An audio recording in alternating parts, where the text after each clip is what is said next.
Hero Academia, deku support gadget hero. For how many times have I done a video about Deku being a true blue hero? That's the problem. I still ain't understanding. So let me go ahead and get the wax out your ears. Clean the cobwebs in your head. For how many times you have seen heroes fight without their powers? Or heroes without powers fighting? Heroes. That's the word. That's the word. Pro heroes and hero corps students rely often don specific battlewear to fight and strengthen their hero costume are equipped often equipped with gear to help pro heroes on their jobs more efficiently, reducing risk to themselves, increasing their in-field efficiency. They help the public recognize them and distinguish themselves from other heroes. So like I was saying, there's the Justice League of, cause see, me, Hatiana, Avengers are the support class. We are being the way of being heroes, which means, I mean, come on, man. Have you not noticed this girl's gear? If you put a big light in her chest, you call her next the female Nick Fury. Why? Because this girl invented most of her hero gears. I mean, a mask, a humidifier, elbow and knee pads, a belt holder, jumpsuit, and gloves. That was all this his mom spent. 40,380 yen, which in America is $364. That's surprising.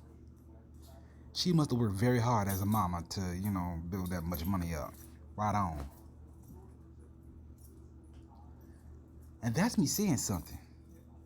I mean, even known costume developers, Mei Hatsume, UA's the developer partner student, and Power Loader, UA's teacher, head of the UA's department studio.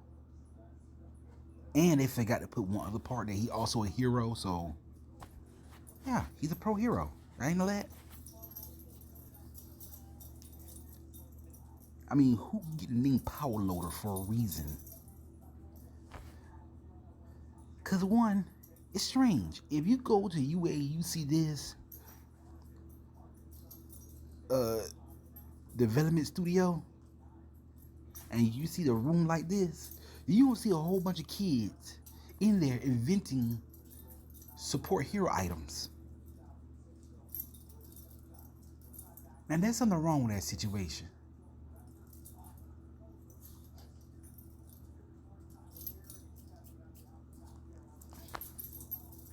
What is the whole point of that studio? I mean, look what this girl could get.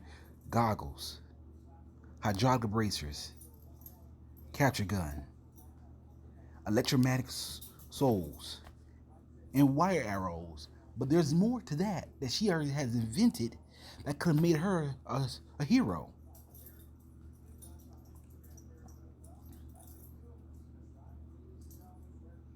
Even her ability scope, hello, hero. That's something like Batman or the Green Arrow could have. I mean, even Deku could have been a hero a long time ago. Cause look, King Tillek.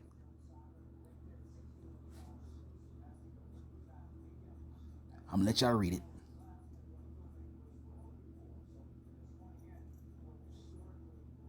And yet, highest of his class. Even one for all training rarely interfered with his study. I mean, it's right there. He was trained to harbinger one for all. See, All Might at that time was the #1 hero. Yes, he was. Yes, he was. I ain't gonna lie. But before he became #1 hero, he was living in America, where he might have went to National Hero Academy. Now you're wondering, okay, so where you going with this? Really? Where I'm going with this? Are you serious? Are you serious? Are you serious? It seemed like while he was in America, he met a guy whose name was David Shield.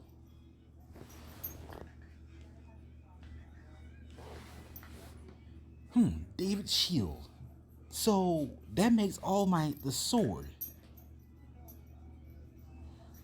Toshi Hoshinori, aka All Might, that made him the sword, which makes David the shield. Yeah. Because that's what happened when he in America. Then his immense speed and reflexes.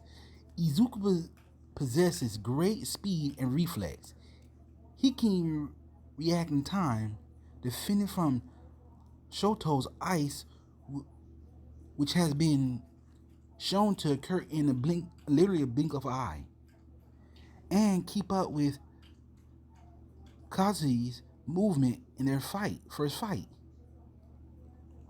aka Kachan. Izuku possessed numerous combat skills, fundamental fighting knowledge from his years of studying heroes. I mean, even his immense strength, okay?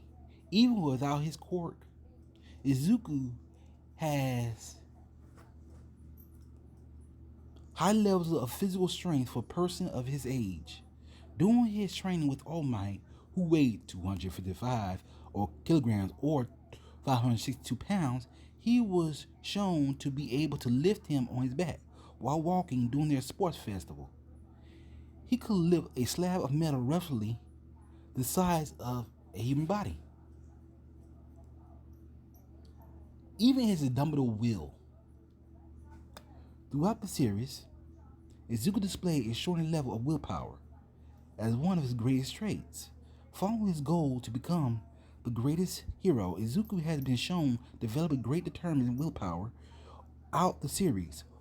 While feasible doubtfully at the beginning, Izuku steadily developed and proved his strong willpower against menacing adversaries, people doubting and believing him in more ways than one. Then there's his overall ability. Greatest asset prior to receiving his quirk. Yeah, receiving it.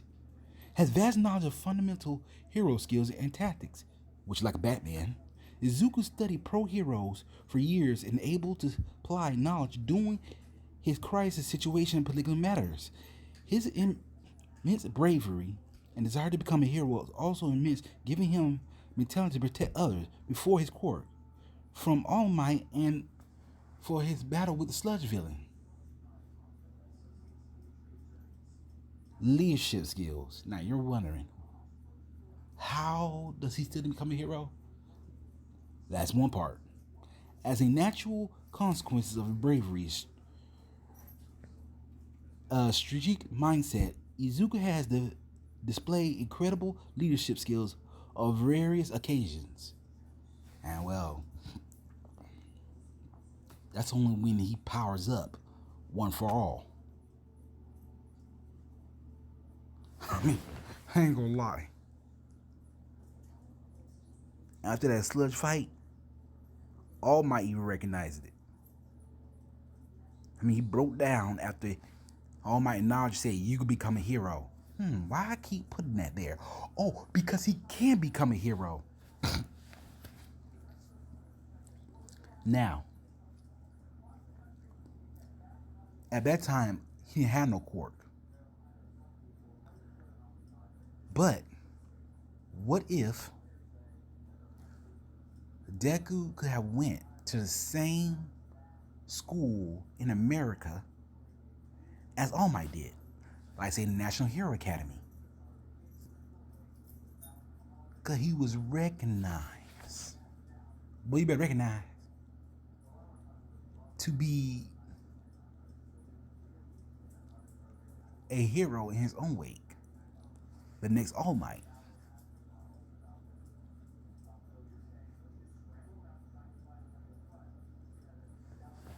Now you're wondering, why go to this school, to this academy? Why not UA? It's right there. The philosophy. As a school, they believe in giving everyone a chance at being a hero.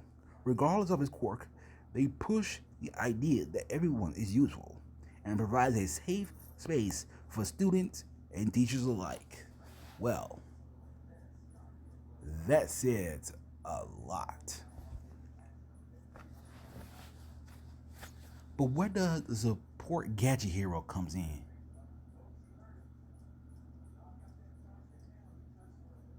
Well, while his mom looked at his sketch of his costume,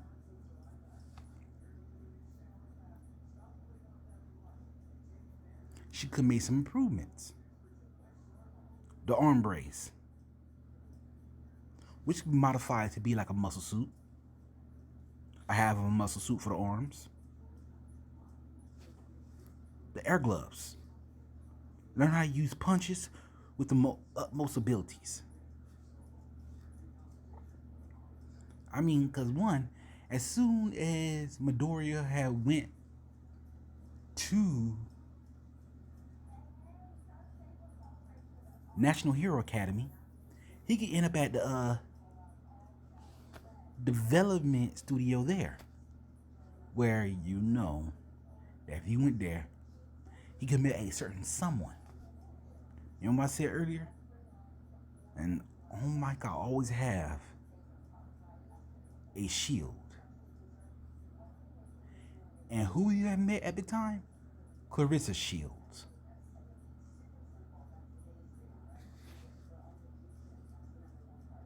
No lie.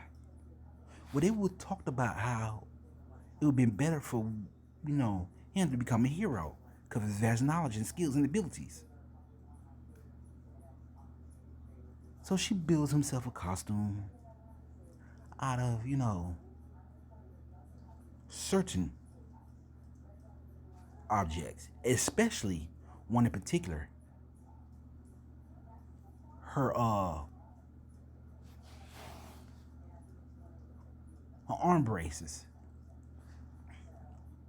The metal humidifier, his mask, jumpsuit that mom gave him just in case if he ever developed his skills.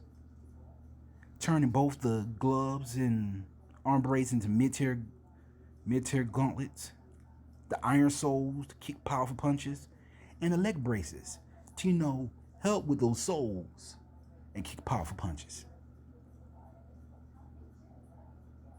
No lie. Because by the time he finished with those classes, All Might would have called him back to Japan to take to the provisional hero license exam. Because one, doing this exam, the only person who actually made it to battle the big boss, well, pretending to be the big boss, was Gang Orca. And I ain't gonna lie. You battle a guy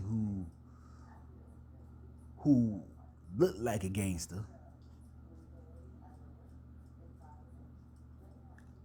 because, well, how can I put this next part? He actually displayed that type of skill and ability.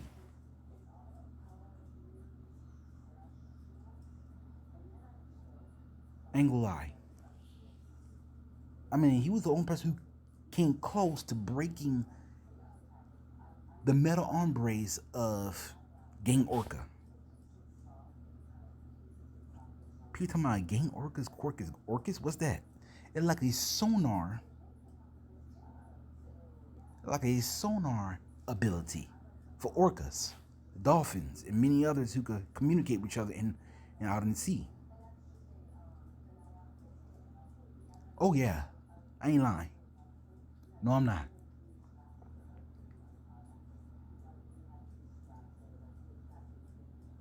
Because by the time he was finished with that, he would have still gotten his provisional hero's license.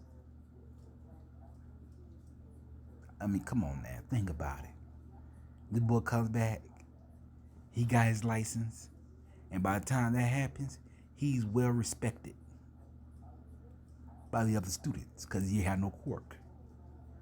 What he used was gadgets.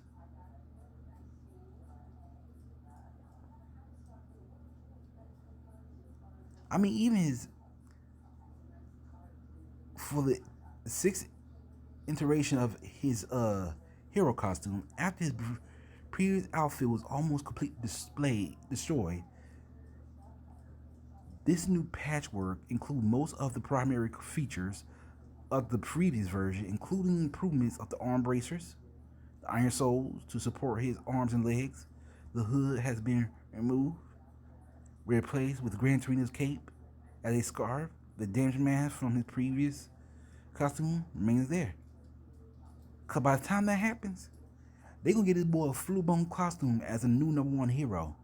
With that being said, I'm your boy Chris Blackthorn Harris. Subscribe, hit that notification bell, like, share, leave a comment below what you think about this MHA video. Because I know my heroes and their quirks and their fighting styles, I know what I'm talking about.